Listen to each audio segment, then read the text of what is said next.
caso de una niña de 11 años, oriunda de General Campos, que ha quedado embarazada producto de un abuso sexual por parte de otro menor. La justicia debe decidir qué pasa, si decide una interrupción del embarazo o no.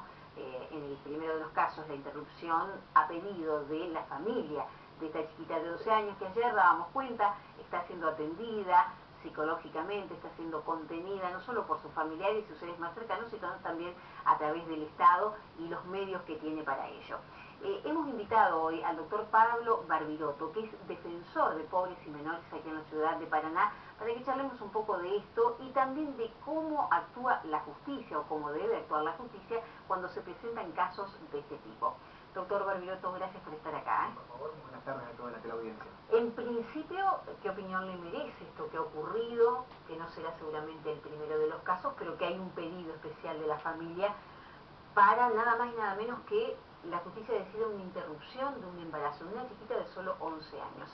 Sí, es un caso muy sensible que merece un debate mucho más amplio y no sea el ámbito de la justicia donde tenga que debatirse, sino el ámbito del Congreso de la Nación para dar una opinión a través de nuestros representantes. Retornemos antecedentes en la provincia de Entre Ríos, similares a este caso como ocurrió en el año 2007, que fue un caso también que puso a Entre Ríos en el ojo de la tormenta a nivel nacional para tratar este tema, y a partir de ese momento se elaboraron protocolos a nivel nacional para elaborar estas situaciones de casos de abortos no punibles en todo caso.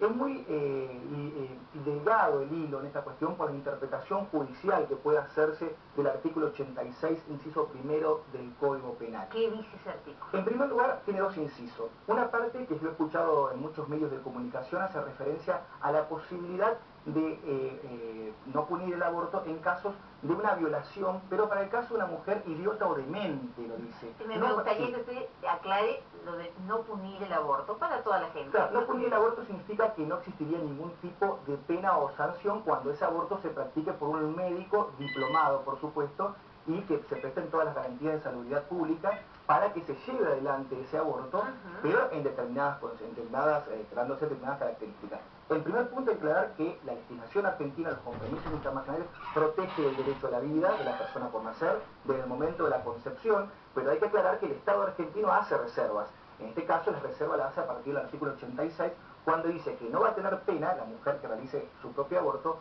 con la ayuda de un médico, por supuesto, en el caso de que existiera un riesgo a la salud o a la vida de la madre y ese riesgo no pudiese evitarse de otra forma. Por salud, es un caso.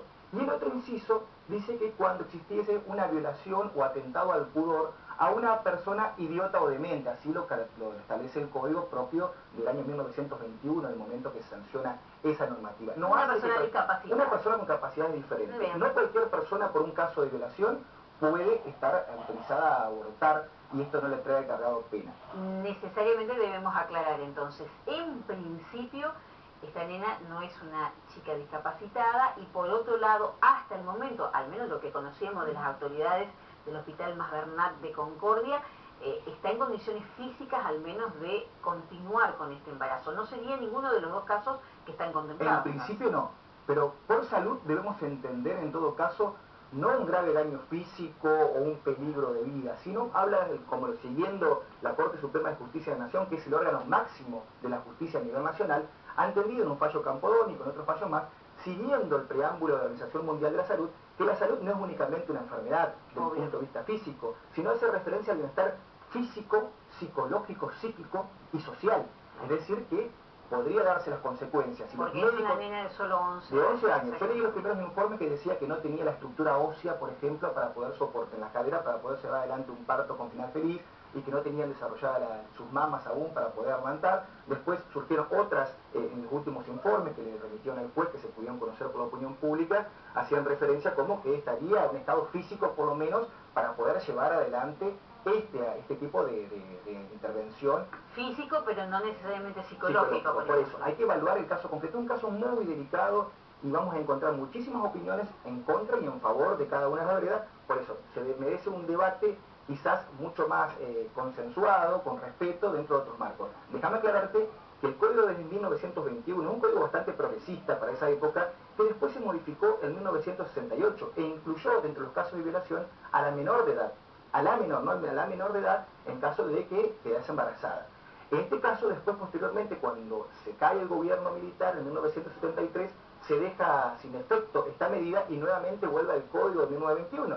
Cuando cae el régimen democrático y nuevamente viene un gobierno de facto en el 76, se vuelve la reforma del 68 y nuevamente se aclaró que se permitiría el aborto en el caso de que sea una menor de edad o una mujer discapacitada. Cosa que por una ley ómnibus en el 83, cuando regresa la democracia, se derogan todas las leyes que fuesen dadas por un gobierno de militar, entonces se vuelve nuevamente a la situación que tenemos actual. Únicamente en el caso de una mujer idiota o demente, como lo aclara el Código Penal. Doctor, ¿cada vez son más los casos de abusos sexuales infantiles o se conocen cada vez más?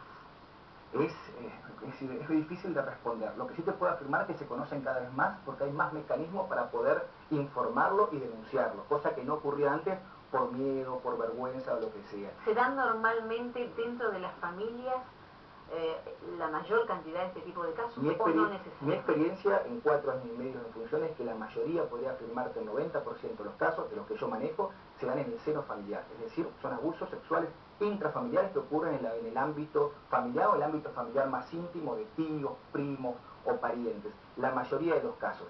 Y generalmente, por eso, lo que hay que destacar que la provincia de Entre Ríos, desde el año 2010, del 1 de agosto, consta con un protocolo interinstitucional para casos de abuso sexual infantil. Esto es importantísimo. ¿Por qué?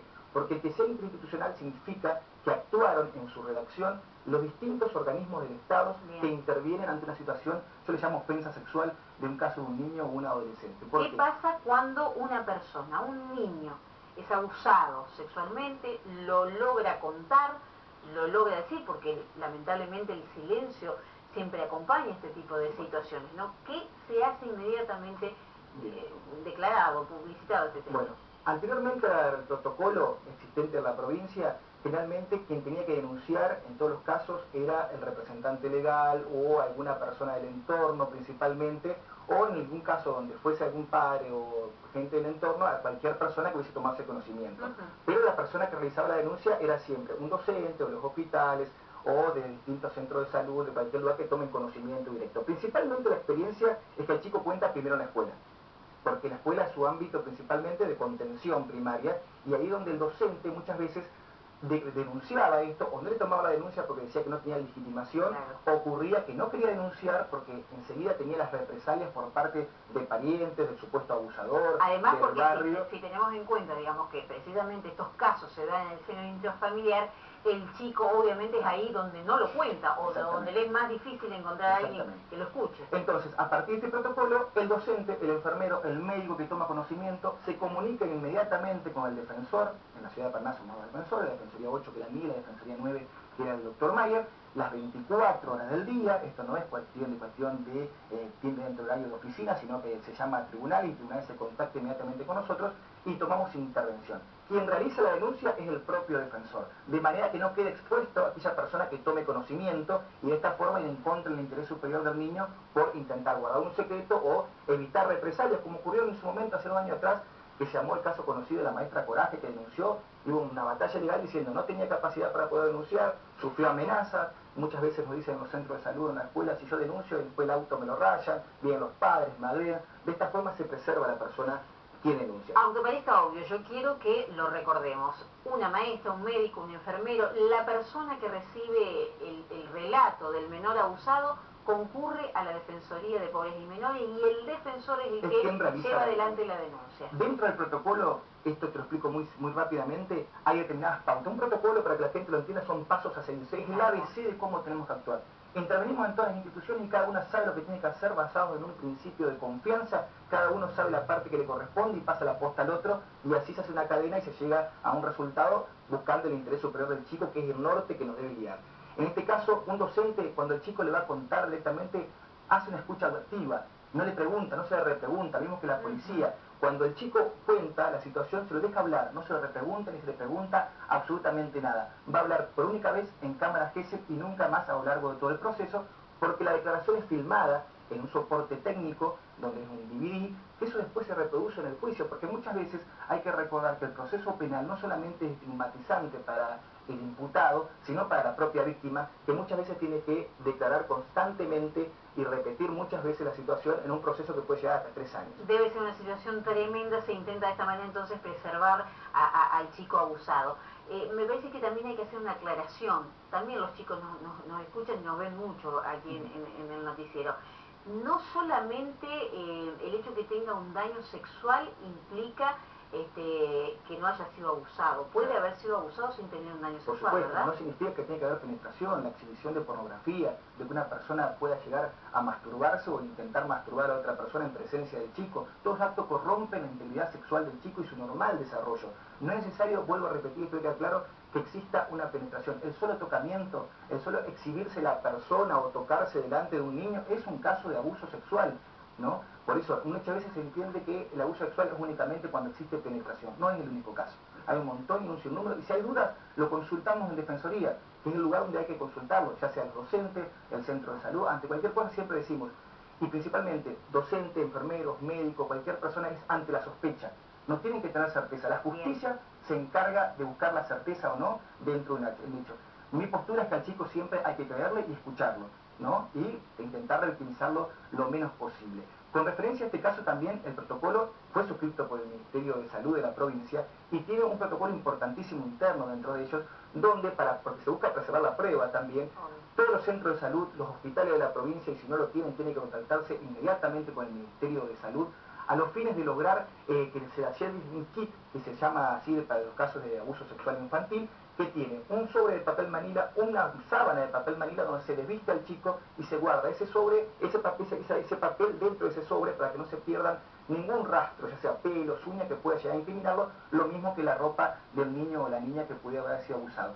Y si en el caso que haya menstruado o sea una persona que esté en la edad de procrear y haya tenido contacto con las secreciones y sea del sexo femenino, la persona que ha sido abusada, este protocolo establece que se le puede suministrar una píldora que es conocida como la píldora del día después, siguiendo todo lo que se habla de la posterior de los abortos no punibles, en estos casos del protocolo que tiene. Claro, en ese caso ni bien se dijera o se pudiera relatar el hecho, ni bien sucedido. Exactamente, ¿no es cierto? No como ocurrió en este caso, que fueron semanas posteriores. Que no es el caso de la chica de General Campos, claro. Doctor, por último, me parece súper interesante que usted vuelva a decir dónde se los puede ubicar a ustedes, a dónde se puede concurrir, dónde funciona la Defensoría para denunciar un caso como este. Sí, en el Palacio de Tribunales, en calle La Prida, ya sea principalmente entramos por calle Santa Fe, en este caso está en la Defensoría 8 y 9, si no se pueden dirigir directamente a lo que es la Defensoría del Superior Tribunal de Justicia, que quizás sea más fácil poder localizarla en el espacio físico. Si no, se ingresa a tribunales y se pregunta en una mesa de entrada, inmediatamente dan con nosotros, o si no, telefónicamente ante una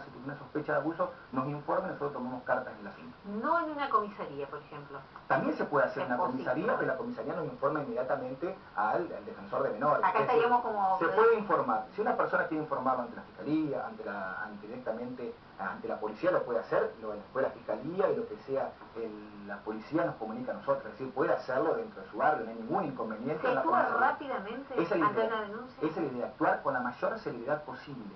Eso es lo que la fijación que tenemos de las pautas por el Defensor General de la provincia, que principalmente fueron los impulsores junto con el Ministerio de Salud, el Ministerio de Educación, el Ministerio de Justicia, también intervino todo el organismo del Poder Ejecutivo, el CONAF y también lo que es el Centro de Asistencia a la Víctima, es la prioridad ante estas situaciones. Tienen prioridad absoluta en este caso y lo que se busca también con este protocolo no solamente evitar y revictimizar al chico con posteriores declaraciones, sino que se busca es preservar la prueba, también porque un proceso sin prueba muchas veces son estos delitos que se denominan de alcoba, donde no hay testigos, sin esa prueba no se llega a ningún tipo de resultado. Lo importante al chico es creerle y por supuesto después intervienen los equipos técnicos, pero hacerle ver de que se han tomado intervención y que su caso no queda absolutamente a nada porque venció el secreto, venció ese miedo, pudo contarlo y es importante darle algún tipo de respuesta. Independientemente que por falta de pruebas quizás muchas veces no se puede llegar a una condena como fuese lo deseado en todo caso, pero también hay que proteger las garantías del imputado dentro de todo proceso, pero la asistencia y la contención es fundamental